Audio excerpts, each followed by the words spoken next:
evening, everybody. This is James Diboe, your host on Discovering on Big Condo Online. And today we've got a new guest in, Terrence Small. How are you doing? Good, how you doing? Great. We're here anyway, discovering new things. And, it's good to have you on, Terrence. I've known you for a while and that. And one of the stories that caught me is when I remember a while ago you joined the army. Yeah, that's right. And I was actually surprised that you'd actually joined the army because, you were... I remember you had some reservations, yeah. Yeah. I mean, you were always a humorous person, so I was like, what are you doing in the army? But you got there anyway, and I want to deal with the timeline on the beginning of it, like what made you join. And then after that, you went AWOL. Then you was in a boot camp, jail. That's right, yeah. So long and that, so we're going to discuss this today. Yeah. So however you want to start it from the beginning.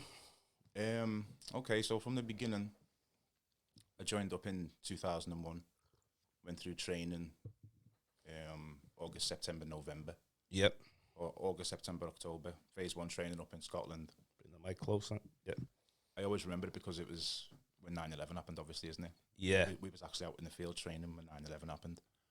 So went through training in Scotland, passed that, done some more training in North Yorkshire, and then went into me regiment. And things went from there.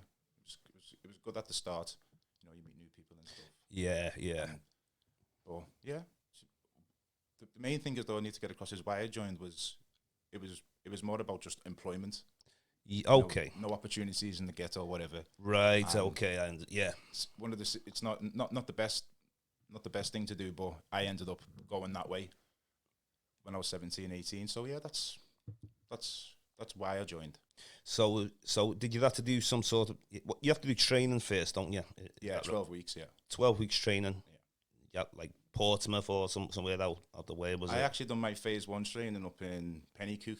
Which is Edinburgh. Edinburgh? Yeah. Okay. It's like a countryside up in Edinburgh. Yeah. So Midlothian, it's really green. So is it like kind of like they test your fitness as well, is it? Yeah, fitness. Yeah. Your health. Your health. Do medical and stuff. And all the usual stuff. So now, you completed your training? Is that right? Yeah. So what happens after that? Then you complete your training, and then you go in to join the army now properly. Is that correct? Yeah. Once your training's finished, you have a small break, and then they send you back to your battalion. But it was funny for me because where I finished training in North Yorkshire, Catterick, my battalion was based around the corner from there. So when I finished training, I could literally get my bags and walk around. Okay. The boys who come through training with me were being shipped off to places all around the world. It was crazy, and they would still making fun of me because I just got my bag and walk around the corner. So I've done training in North Yorkshire. Sorry, phase 2 and phase 1 Scotland, phase 2 North Yorkshire. Okay. And then when I joined the army and I moved into the King's Regiment, the battalion, the 1st Battalion, the King's Regiment. I was based in North Yorkshire too. Okay. So now you've joined now. What's it like now when you've joined? Like, also as well, like, so your reason for it's employment. Yeah. You're searching for employment, and then, typical. Trying to get away as well, I guess. Typical. Now, didn't you worry about joining it on, you could get killed or, anything, wars going on and stuff? Didn't you even think twice, or was it just about, I need a job? I don't think I had any concept of that at all. I was just like, I want to get out of the area. It's a steady job. Yeah. I can have a look around, see some things. Just some stupid kid idea, one of them. Yeah. But, yeah. But, okay, so now, when you've joined the army now,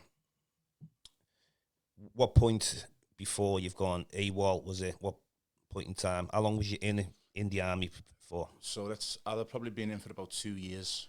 Oh, 2 years? Yeah. Okay. So, yeah. And then... How was them 2 years? They were cool, Were they good, yeah? Yeah. Went around, seen some things, met some people. It was all good. Went to Germany, done parachute training. Yeah, it was cool. But the problem for me was with the army, if you're not married, then you don't get the same rights as a married person would.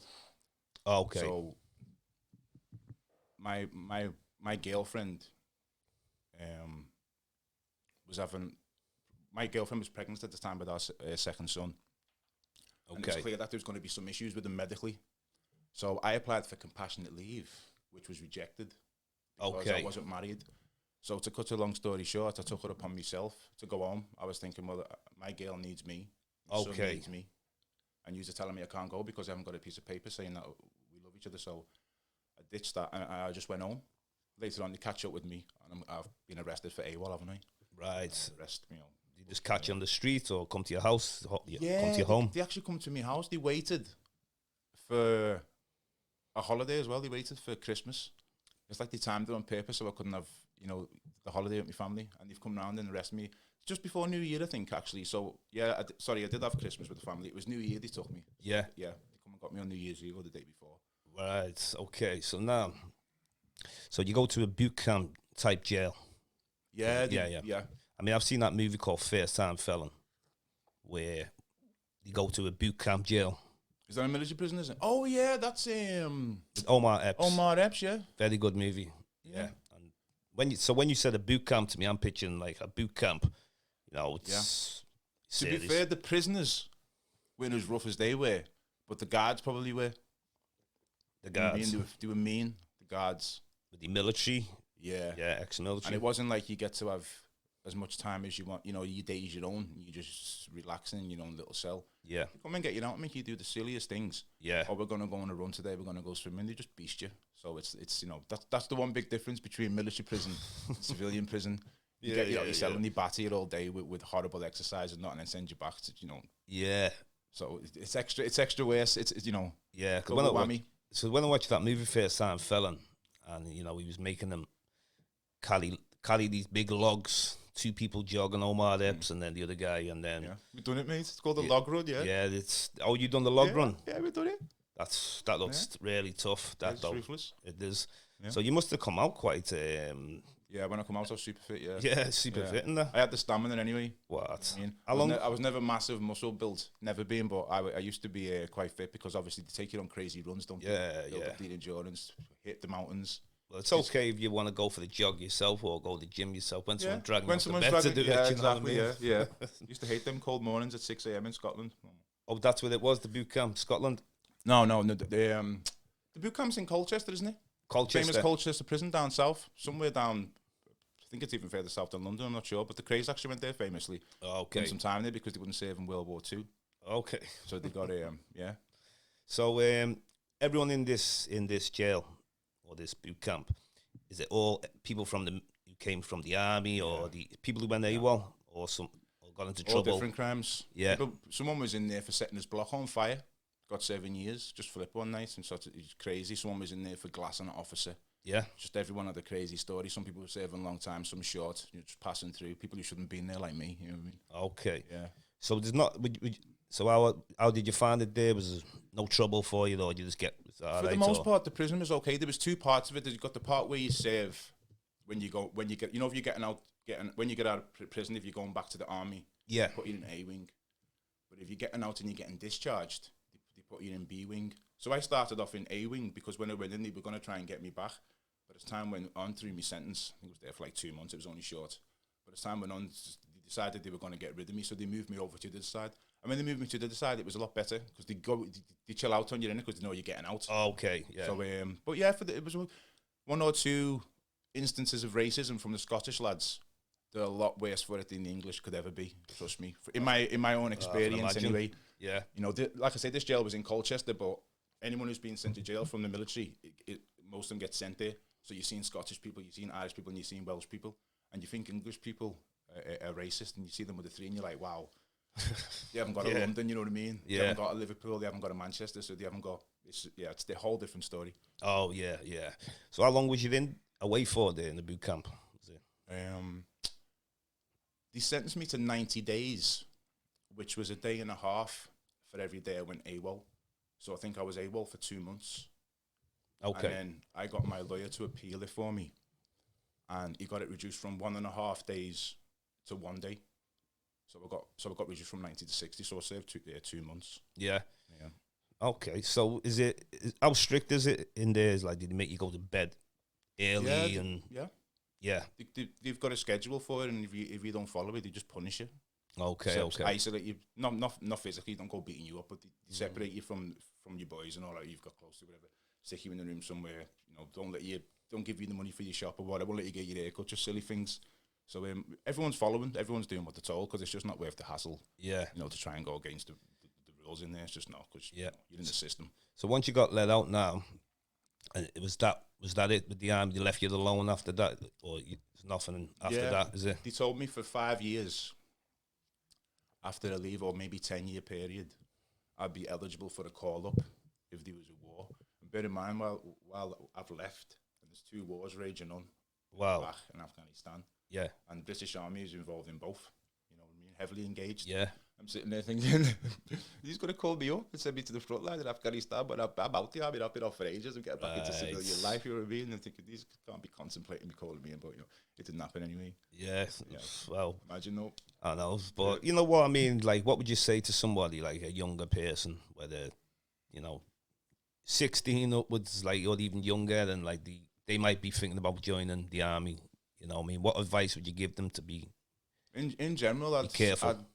I'd argue against it. Yeah. So, you know, just sue anything else because, you know, it's all, you know, it's war in the end. I know some people have got this thing about them where they just want to fight for the country. Yeah, patriotic. The so-called patriotic. The further you go back, the more patriotic they were. Like, if you go back to, you know, 60s or 70s, if you didn't join the army, you was against your country. Whereas now, you can get away with saying, no, I'm not fighting for these fools, you know what I mean? Which is good. It's good that you can rip them and say they want to be part of it. Yeah. No, of course, you know, at the end of the day, you know, you could come back in a box, you know, anything can happen to you. I mean, he did. You know, well, that's it, because it's not just all about, like, well, get a good career, get good privileges. It's not as simple as that, is it? You know, but also another reason why we had you on, last time we were speaking about the importance of African history, because I understand that you went to Ghana about 3 years ago or something. Yeah. Now, it was your first time in Africa. Yeah. I remember the experience you tell me about. Now, before you went to Ghana, was that your first experience in Africa? Yeah, first and last, sadly. So far. Well, at least you got to go there. So before you went there, what did you think of Africa? Like, what was your knowledge of it before you went to Ghana?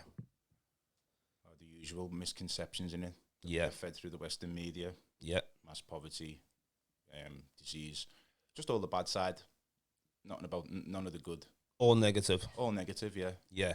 Okay, so now you get there now, and I remember you messaging me out there. You know, you're having good discussions and that. So yeah, that's right. What was it like in Ghana when you got there? Anything different than what you thought? Totally different. Yeah. Tell us a bit about it. Well, for starters, I got to see people driving around looking nice. You know, middle class. Oh yeah. Because I was to be fair though, I was in Accra for most of the time I was there. Got to big up my cousin Winston because he took me. He called me up out of the blue and said, "You want to come?" That's another story, but he's amazing. He got me the ticket.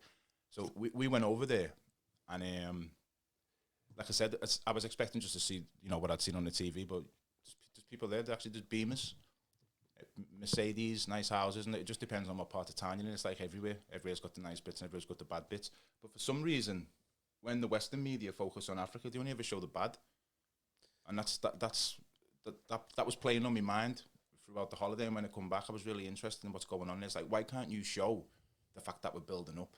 Yeah, the fact that we're moving on and more people are educated. There's more jobs coming.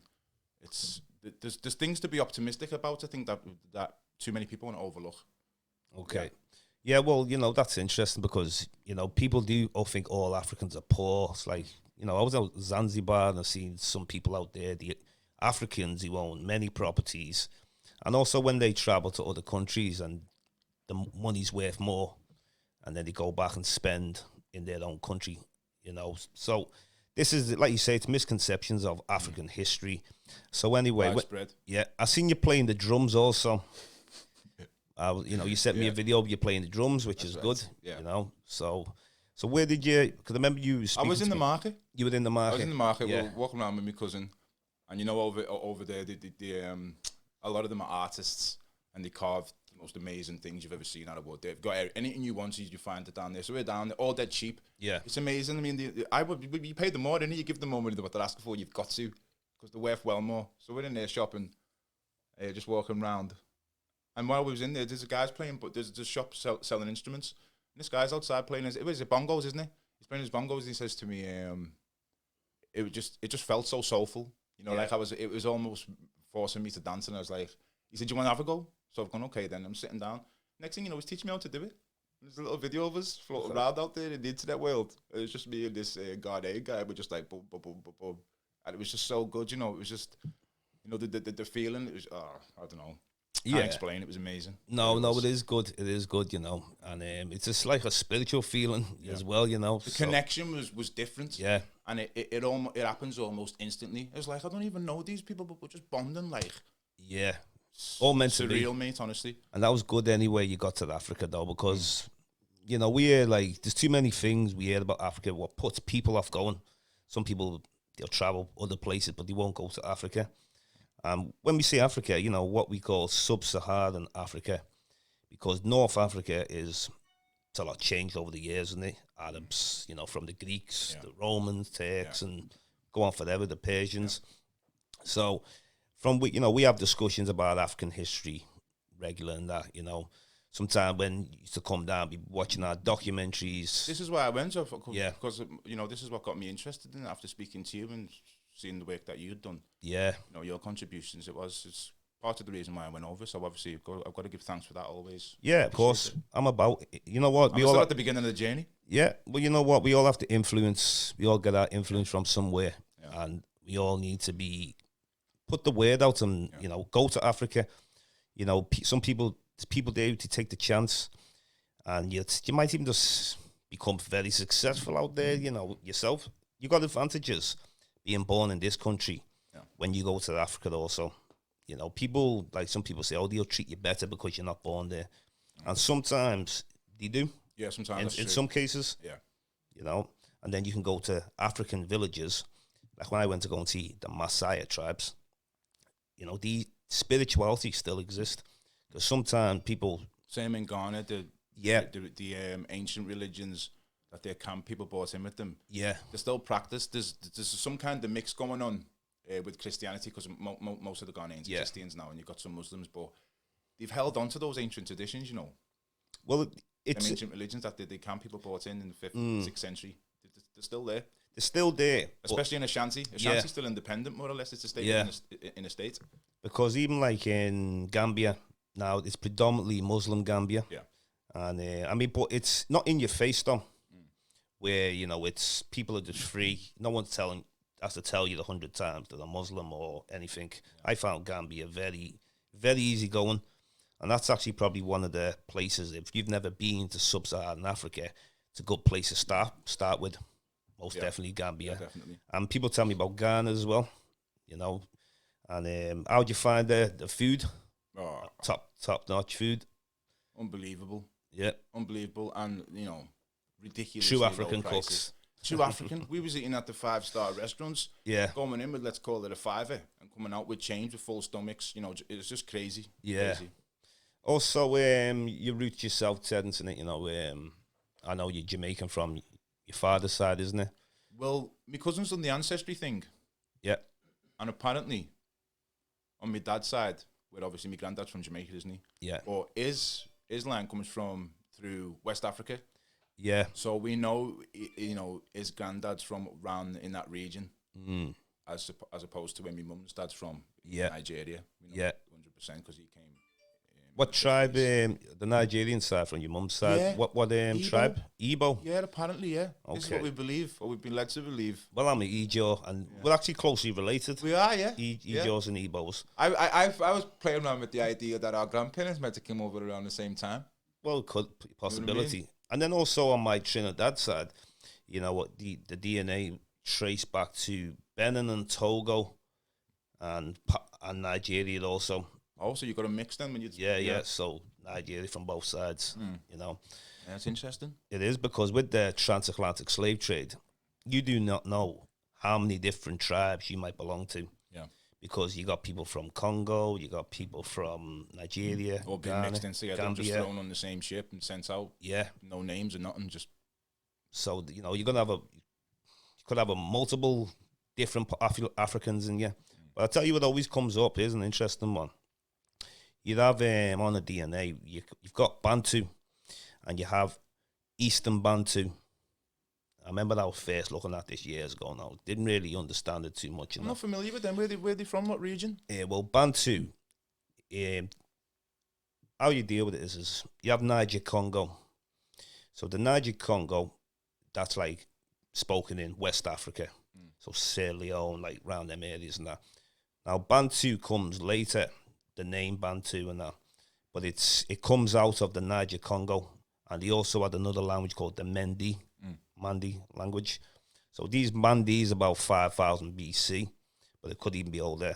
Then you come to Niger Congo, then you come to Bantu. So Bantu is a branch from Niger Congo. Yeah. It didn't just Like appear out the blue. Yeah. Yeah. And then when I was in Kenya, like one of the people tell me that they're Bantu. So everywhere I was going, I'm finding, wow, even in Madagascar, you just see Bantu. You must have migrated all over the continent. All over. At some point. Maybe several migrate, maybe more. And when you look at the migration like this, because if you're a seafarer, so say people who are on the east side of Africa or even the west, you usually can control trade a lot better because you are superior, because you can build boats and sailboats and do your trade and get round a lot more quicker, you know. So with the Bantu, there's a distortion with it, but we're working on it. You've got to keep working on it. You know, it's a really... Slowly revealing itself. It is slowly revealing itself. Well, I didn't even know that there was seafarers from Mali. I was watching the episode with you, Chase, and what's Ras Congo. Ras Congo. Yeah. And it's like, these guys were a powerful trading nation. Oh, yeah. Most definitely. Europeans were setting up posts there and trading with them. And it was just, gold and stuff for rifles. And it's like, wow. Why haven't I heard about that? Why did they have to watch a small, Because Mansa Musa, the richest man ever.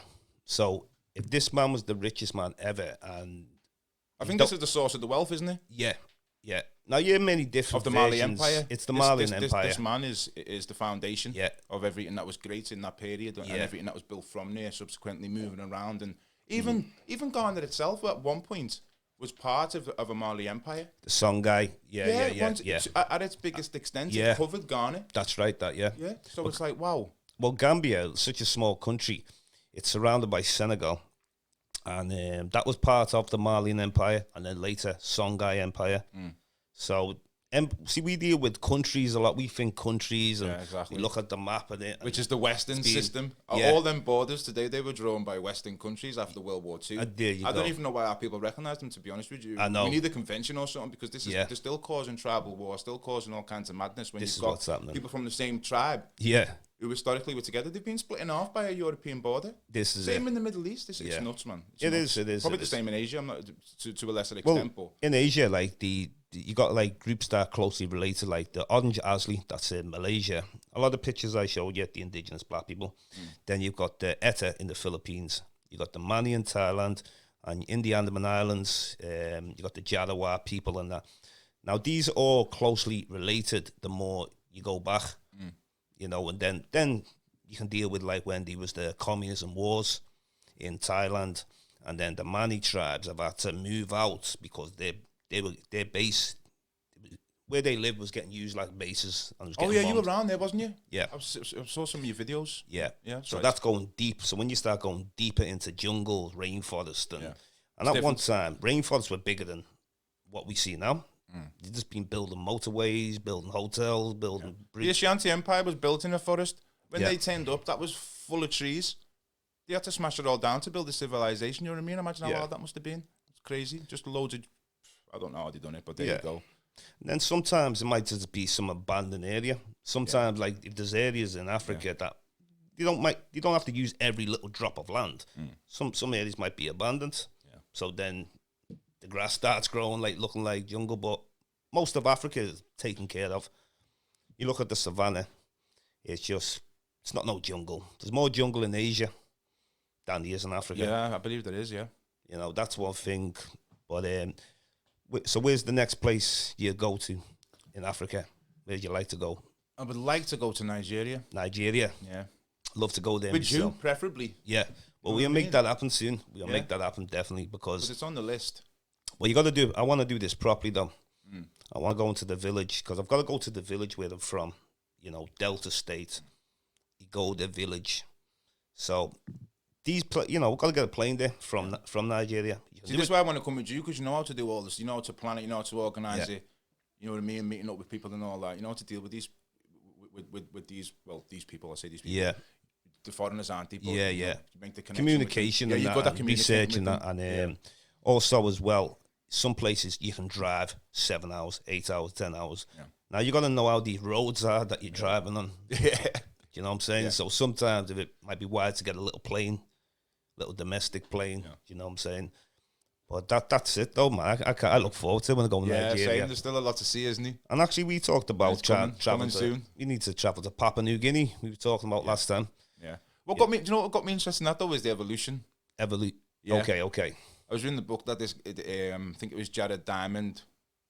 He wrote a book called Blood, Steel, and Guns or something like that, and he was talking about Europe.